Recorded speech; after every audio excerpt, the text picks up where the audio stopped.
come to daddy.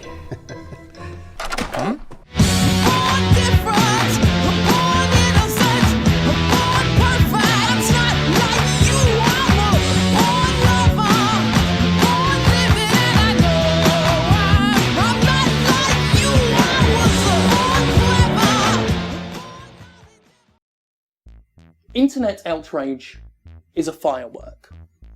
It's loud, it's big, it's bright, it's impressive, it's a massive explosion that draws a huge crowd and a ton of attention. But it's over like that. Can't really snap your fingers with gloves on, but the sentiment remains the same. It's so fleeting, temporary, and pretty soon it's forgotten about. Doesn't matter to anyone anymore. Makes you really consider the frailty of life, does it not? That something can matter so much, so intensely, so brightly, and be over so quickly, and be completely forgotten about. T. Martin and Pro Syndicate still fucked everyone off with that CSGO Lotto thing. They still did that. It doesn't matter anymore. What they did was still sleazy and shady and shitty. But not only have people forgotten about it, some people get annoyed when it gets brought up again. It's like, let it go, let it drop, get over it. Well, here's a video about some internet outrage. It would appear that YouTube has found yet another way to fuck with video makers and their ability to earn a living. It's not Content ID this time, but it's classic YouTube nonetheless. Clumsy, poorly communicated, and completely bloody stupid. People first started sniffing a problem when they realised a number of their videos had been demonetized, their ability to earn revenue from adverts being stripped away, with YouTube citing advertiser-friendly concerns. This led indignant YouTubers and fans to the company's terms of service, which, right there, lays out what isn't considered appropriate for videos that wish to make money via ads. The rules are as broad as they are vague, and they appear very, very concerning when you look at them. Even the obvious no-nos, such as sexually suggestive material, seem ridiculously all-encompassing, with not just suggestion and nudity ruled out, but sexual humour as well. I mean, strangle me while I come if that couldn't apply to literally 95% of all humour. It's two notes in particular, however, that cause alarm bells to go ringing, and if you're looking at this list now, you've likely already spotted them. Inappropriate language, including harassment, profanity, and vulgar language, is count number 1. Count number 2 is controversial or sensitive subjects and events, including war, political conflicts, natural disasters, and tragedies, even if you're not showing graphic material. Basically, don't swear and don't rock the boat too much, because advertisers don't like it. YouTube says these rules aren't new. In fact, they've been in place for well over a year. The company claims it simply improved its notification and appeals process, which is why content makers are just now noticing them. However, given the sudden upsurge of videos getting flagged and YouTubers finding out their previously acceptable videos are being deemed unworthy of monetization, it would appear YouTube's classic automated flagging system got a bit of an upgrade as well, the word upgrade being used in the loosest possible terms. Naturally, the response from video makers has involved a hailstorm of videos with all caps titles declaring YouTube dead and yelling in the strongest possible terms about censorship and free speech, and there've been some arbitrary jabs at SJWs and safe spaces thrown in because, of course. A lot of the anger, though righteous, is misplaced, muddying an already muddy issue and letting the real bullshit of the matter go unexamined. This ain't social politics, and it's not a free speech issue, let's call it what it is, a classic case of marketing dictating creation, and sadly it's been around longer than most of us have been alive. It's the reason why network television in America is so famously fucking unbearable much of the time, why movies have had entire contexts and meanings stripped from them due to sometimes hilarious but mostly saddening television edits that cut scenes up, dub over words with nonsense, and generally sterilise the things to the point where I still don't understand how Americans find them watchable. The depressing fact of the matter is that corporations providing entertainment or outlets for entertainers to do their thing don't give a single quivering shit about the creators of said entertainment or their audiences. They only give a shit about other corporations. YouTube made this quite evident with the famous Content ID battle of 2013. It's here to protect the interests of its friends with money. If it burns the people making content for its service in the process, that's acceptable collateral damage. So long as the Viacoms and the Time Warners of the world are happy, Google is happy.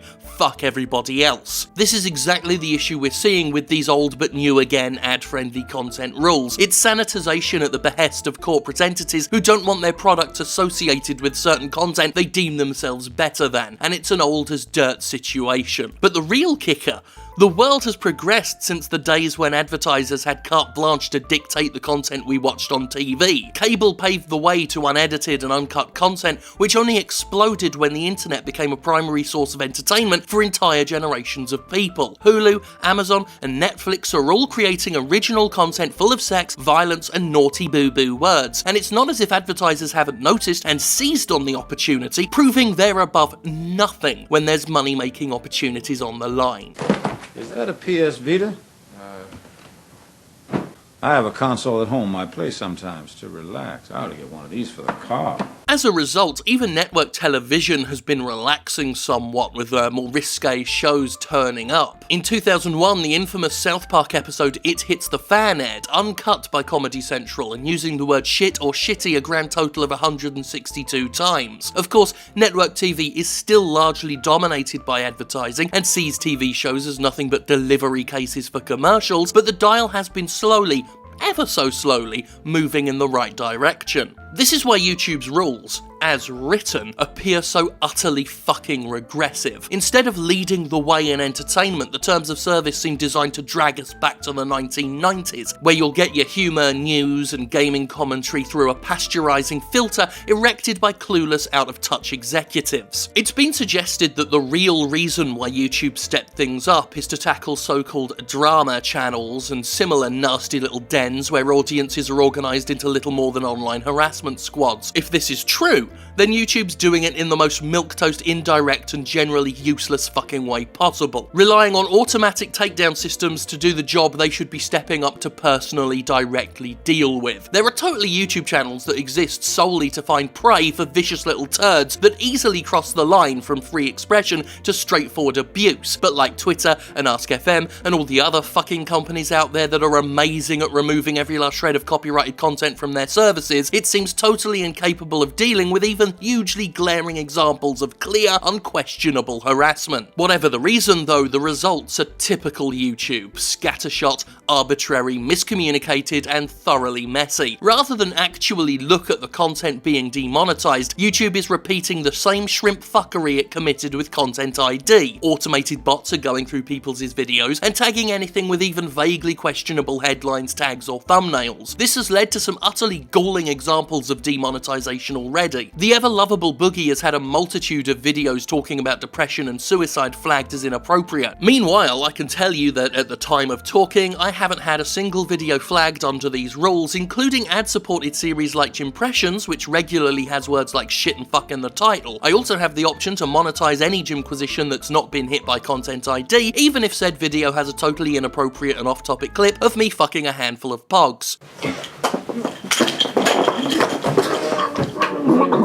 As usual, YouTube uses a blunderbuss to deal with a situation and puts the onus on the video makers themselves to wield the scalpel. I mean, that's the only reason why YouTube has improved notifications and appeals, because it knows its automated bots are fucking trash, and that it's a massive net used to catch a few fish. Now YouTubers, alongside appealing Content ID claims under fair use, have the added time waster of going through potentially tens to hundreds of videos and appealing them individually under this ad-friendly bullshit, a total waste of valuable time. But speaking of Content ID, we've been here before. In fact, it's shameful how so much of what I could say about YouTube's ad-friendly policy is stuff I've already said about its copyright-friendly policy. YouTube sprung this on content makers without fair warning, has been communicating terribly since then, and is using wide, all-encompassing, sometimes unknowable metrics in its decision-making. It's created another policy ripe for abuse that puts people's livelihoods on the line and places the sensibility of corporate buddies above the security and general peace of mind of the people doing the work. This ain't so much a censorship censorship issue as it is an issue of basic fucking respect. You can smugly sneer at YouTubers for putting their livelihoods in Google's hands, as if working for Walmart or IGN or literally any other fucking employer isn't doing pretty much the same thing, but hindsight only works as an argument so far. The reality of it is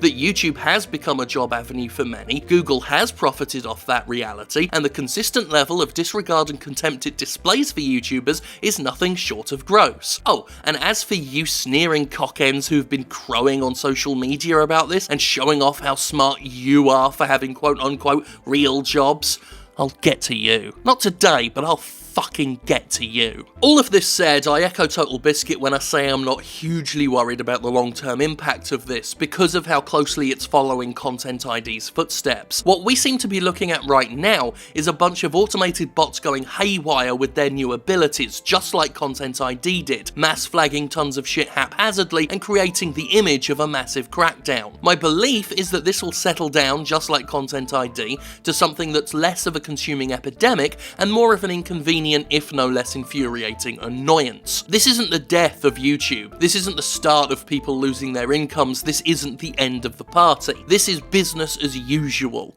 And in a way, that's almost more fucking miserable, because that just means shit will never change. As smug as they may be when they say it, some of the Lord Snooties are right when they do talk about how fragile it is to build a career off YouTube.